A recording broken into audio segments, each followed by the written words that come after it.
Friends எல்லாருக்கும் வணக்கம். இது நம்ம daily dose dailies YouTube channel. நான் உங்கள் கமல்ஜி. சரிங்களா? ஸோ டிஎன்யூஎஸ் சார்பில் 8th சயின்ஸில் ரொம்ப முக்கியமான ஒரு பாக்ஸ் டேட்டா பார்க்க போகிறோம். சோடியம் கார்பனேட் வந்து வணிக ரீதியாக சலவை சோடா என அழைக்கப்படுகிறது. ரொம்ப முக்கியமான ஒரு கேள்வி. சோடியம் பைகார்பனேட் என்ன சொல்லுவாங்கன்னா பேக்கிங் சோடா என அழைக்கப்படுகிறது. அதே மாதிரி சோடியம் ஹைட்ராக்சைடை காஸ்டிக் சோடா அப்படின்னு சொல்லுவாங்க. இப்போ ரொம்ப முக்கியமான ஒரு கேள்வி.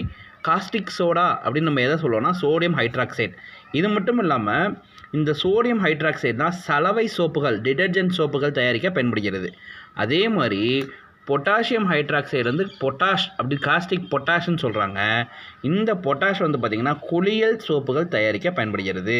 அட் த சேம் டைம் சுவர்களில் வெள்ளை அடிக்கிறதுக்கு எது பயன்படுதுன்னா கால்சியம் ஹைட்ராக்சைடு பயன்படுகிறது. உரங்கள், நைலான்கள், நெகிழிகள், ஓகேங்களா, ரப்பர்கள் இதெல்லாம் தயாரிக்கிறதுக்கு அம்மோனியம் ஹைட்ராக்சைடு பயன்படுகிறது. ஓகேங்களா, வயிற்றில் உள்ள அமிலத்தன்மையை நடுநிலையாகிறதுக்கு அலுமினியம் ஹைட்ராக்சைடும் மெக்னீசியம் ஹைட்ராக்சைடும் பயன்படுகிறது. தேங்க்யூ.